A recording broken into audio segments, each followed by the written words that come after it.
Bonsoir à toutes et à tous, j'espère que vous allez bien. Aujourd'hui, cette toute nouvelle vidéo, ça va être le top des saisons de la série Stranger Things. Ce sera un top 6 et non un top 5 parce que certes il y a 5 saisons, mais il y a aussi le spin-off, le dessin animé qui se passe entre la saison 2 et 3 que j'ai compté dans ce top. Donc sans plus tarder, on va commencer maintenant, c'est parti. Sixième position, Stranger Things, Chronique de 1985, donc le dessin animé qui est sorti il y a pas très longtemps, 2 mois à peu près. Alors il est très très sympa, je l'ai même beaucoup aimé, l'histoire est assez originale. Par contre le défaut, c'est que la cohérence, c'est pas très cohérent entre les autres saisons. Ça se passe après la saison 2 mais avant la saison 3. Et on savait que ça allait être pas très cohérent, ça allait plus être du fanservice. Le problème c'est qu'ils ont rien essayé pour que ce soit chronologiquement parlant cohérent. C'est dommage. Alors je sais que, et surtout au vu de la fin qui est assez bizarre, il y aura une saison 2, il y aura la suite qui est prévue pour dans 2-3 ans. C'est un petit peu long, mais le problème c'est vraiment, c'est pas très cohérent et ils ont pas essayé de faire en sorte que ce soit cohérent. Mais sinon c'est super, je note comme ça extrêmement bien, 4,5 sur 5. Voilà, donc c'était quand même très sympa, mais c'est la dernière position. À la 5e place maintenant, on entre dans les saisons, les vraies saisons, dans la série originale. Et j'ai décidé de mettre Stranger Things saison 5 que j'ai adoré. Mais il y a encore un défaut. Alors c'est une saison où en termes de action, on est clairement servi. Il se passe pas mal de choses. Et je suis pas un hater de la fin. Par contre, le défaut selon moi, c'est que tout va trop vite. La saison fait 8 épisodes et je pense qu'elle aurait dû en faire 10. Alors j'aime beaucoup quand même l'intrigue principale avec... je sais plus comment il s'appelle. Oui voilà, Monsieur Quiproquo. J'allais dire Henri, mais Monsieur Quiproquo, j'aime bien cette intrigue-là. C'est plutôt sympa. J'aime bien le personnage d'Ollie. Mais oui, ça va un peu trop vite. Et surtout dans le dernier épisode, le dernier combat, donc Vecna contre 11, qui est quand même le combat qu'on attend tous à la fin. Et il dure 5 minutes et 11 secondes, je crois que j'avais vu. Ou 6 minutes. Bref, il dure 5-6 minutes, c'est vraiment peu. Surtout pour le combat final qu'on attend depuis quand même longtemps. Alors. Et Vecna est un peu mauvais dans cette saison. Dans la saison 4, il était génial. Là, dans cette saison, c'est pas Vecna qu'on retient, c'est plus Henri qui est vraiment super dans cette saison. Vecna, dans l'épisode 4, quand il était arrivé, je le trouvais vraiment super balèze. Il était vraiment stylé, il s'était amélioré. Et en plus, en termes de chara-design, il était beaucoup plus beau que dans la saison 4. Le défaut, c'est que dans le dernier épisode, on dirait qu'il a perdu de la puissance. Et puis, quand il est dans les abysses, il n'appelle pas les démogorgons. Alors, j'ai entendu des gens dire, oui, mais les démogorgons ne peuvent pas aller dans les abysses. Pourtant, à un moment donné, on les a vus, dans l'épisode 4 ou 5, je sais plus, on les a vus aller dans les abysses pour mettre les enfants. Donc oui, Vecna aurait pu les appeler. Il y a quand même des mystères, notamment avec la pierre. Mais je sais qu'ils vont faire ils ont fait une pièce théâtre qui va être filmée en termes de série. Mais bon, c'est dommage qu'on n'a pas tout résolu. Voilà, c'est dommage. Après, ça reste quand même très très sympa. J'aime beaucoup. Et aussi le deuxième défaut, c'est les pouvoirs de Will. Parce que dans l'épisode 4, il avait des pouvoirs. Et c'était vraiment stylé. Et je trouve que dans l'épisode 8, alors certes il les utilise et c'est stylé, mais tu t'attends à mieux, tu t'attends vraiment à un truc bien stylé. Et ouais, c'est stylé dans l'épisode 4, mais à part dans cet épisode-là, c'est un peu moins bien, c'est un petit peu moins intéressant. Ça reste quand même une saison que j'adore, parce que je trouve qu'en termes d'action, il se passe plein de choses géniales. Les personnages sont très très cool. L'intrigue principale est une des meilleures. Je trouve juste que ça se précipite un peu trop et que les pouvoirs de Will auraient pu être mieux développés. Et la fin, la toute fin, les 40 dernières minutes, j'ai entendu beaucoup critiquer. Moi, j'ai trouvé que c'était nécessaire et que c'était super. Et personnellement, la théorie, est-ce que j'y crois ? Non, j'y crois pas. Je pense que 11 est vraiment morte.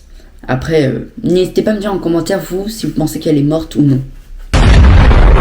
En 4e position, Stranger Things saison 2. J'adore cette saison, mais il y a un défaut normal. Après là, les défauts, ça va être mince dans les autres saisons. Alors c'est une saison qui est super parce que déjà, on est beaucoup plus dans la vie des personnages. Et je trouve que c'est super intéressant. La menace est plutôt sympa, j'aime bien. Maintenant, le défaut, Et ça, je pense que c'est pour ça que beaucoup n'aiment pas cette saison. Alors moi, je l'adore quand même. C'est l'épisode 16 de la saison... l'épisode 16. L'épisode 7 de la saison 2. Donc l'avant-avant-dernier épisode. Ouais. Qui est... comment dire, qui est nul. Donc l'épisode avec sa sœur. Alors c'est vrai qu'il sert pas à grand chose cet épisode. Mais dans la saison 5, il revient. Donc tu peux te dire, ah bah, ça va servir à quelque chose. Sauf que dans la saison 5, à part pour la théorie, Kali ne sert absolument à rien. Et je trouve qu'en termes de jeu d'acteur, c'est nul. L'acteur qui joue Axel, donc celui qui a peur des araignées, nul, même les autres acteurs.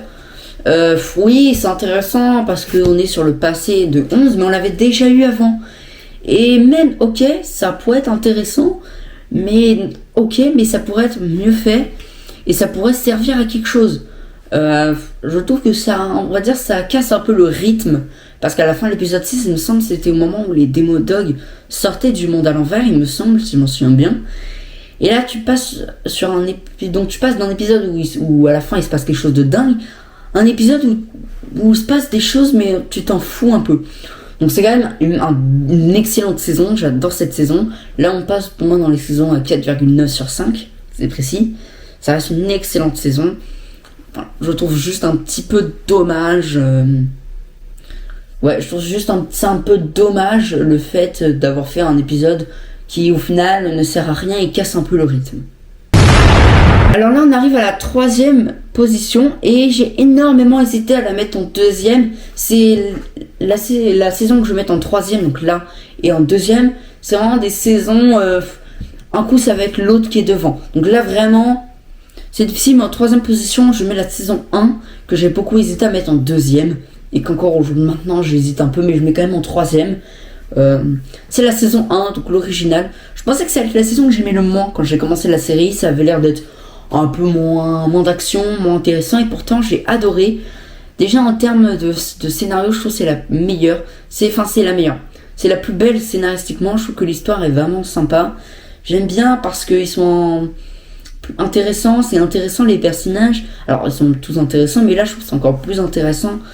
Je trouve quand même que c'est la saison un peu nostalgique, c'est-à-dire que c'est la saison quand je remets la série que j'adore toujours mettre, parce que c'est la première saison, c'est là où tout commence. L'épisode 1 est légendaire, c'est que tu découvres tout le monde, tu découvres Hopper, tu découvres Joyce, tu découvres Will, Will entre guillemets, tu découvres un peu tout le monde et je trouve que c'est très très très sympa. C'est une saison que j'adore. Après il y a peut-être une raison pourquoi je mets la prochaine saison en 2e et pas celle-là. Parce que dans la 2e, et quand il y a un truc qui fait qu'elle pourrait être au-dessus. Mais voilà, là vous allez voir cette position et la position d'après, c'est celle où on peut moins le prendre au sérieux parce que j'avoue que j'aime parfois, j'inverse. Alors en 2e position, ça va être la saison 4. Contrairement à la plupart des personnes, c'est pas ma saison préférée. C'est une saison où, si on était objectif, c'est la saison la plus importante de la série. C'est là où tu découvres Vecna, tu découvres plein de choses. Après, peut-être je dirais que pourquoi j'avais hésité, c'est que je trouve que l'histoire avec Joyce qui va chercher Hopper est un petit peu longue et moins intéressante, mais l'histoire avec Vecna est super. Eddie, c'est un de mes personnages préférés, donc là j'adore. Dustin est encore mieux dans cette saison. Steve aussi. Le dernier épisode est pour moi le meilleur épisode de la série, avec un autre épisode qui est de la saison prochaine, qui est donc là en première position. Je trouve quand même que cet épisode est excellent, ce dernier épisode. Alors certes, il dure longtemps, mais il est génial. Pareil, l'épisode 7, pour moi, le 3e meilleur épisode de la série. Il est génial, avec Henry et 11. Il est vraiment super. Puis même, t'as tous les flashbacks, donc c'est super. Alors j'avoue que le personnage de Mike dans cette saison, je l'aime pas trop. C'est vraiment la saison où je le trouve vraiment pas ouf comme personnage. C'est la saison où il y a des personnages comme Will qui sont encore plus intéressants.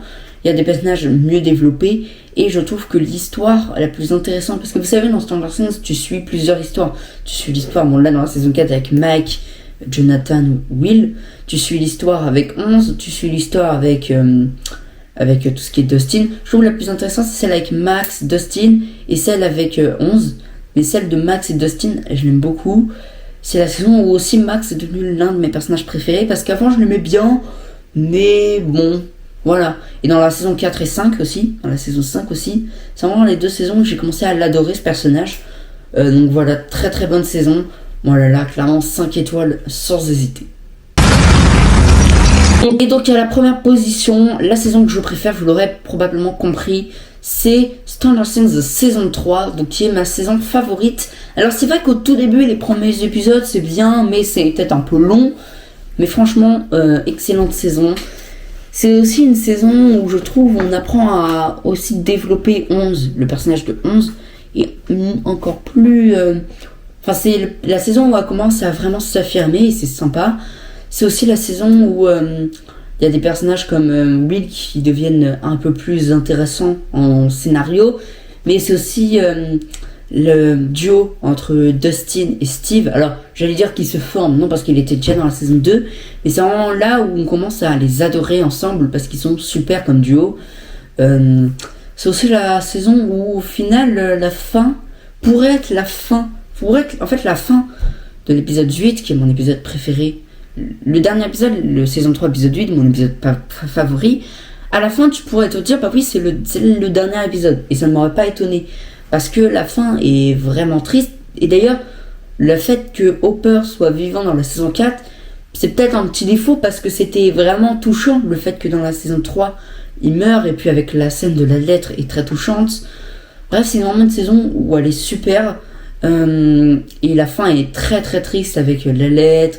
Will, Jonathan et Joyce qui déménagent. Hopper qui meurt. Enfin, c'est vraiment une saison, puis même Billy qui meurt, enfin c'est vraiment une saison très très triste, mais qui est vraiment super, donc génial. Bon et ben voilà, c'est la fin de cette vidéo. Si elle vous a plu, n'hésitez pas à vous abonner parce que 77% des gens qui regardent mes vidéos ne sont pas abonnés, donc n'hésitez pas à vous abonner si la vidéo vous a plu, à la liker, et voilà, vous pouvez aussi regarder mes anciennes vidéos, partager la vidéo. Voilà, j'espère que la vidéo vous aura plu. Moi, je vous dis à la prochaine pour une vidéo que je pense, là, est un peu plus régulier. Surtout dans le mois de juillet où je vais en faire pas mal de vidéos. En mois d'août, il y en aura moins parce que je pars en Italie. Enfin, en Sicile, donc c'est une île de l'Italie. Donc, il n'y aura pas beaucoup de vidéos en août. Mais là, en juillet, je vais en faire beaucoup. Et je pense aussi en faire en juillet pour les sortir en août. Comme ça, il y en aura aussi en août. Voilà, bon bref, donc si elle vous a plu, n'hésitez pas à vous abonner, à liker. Allez, ciao!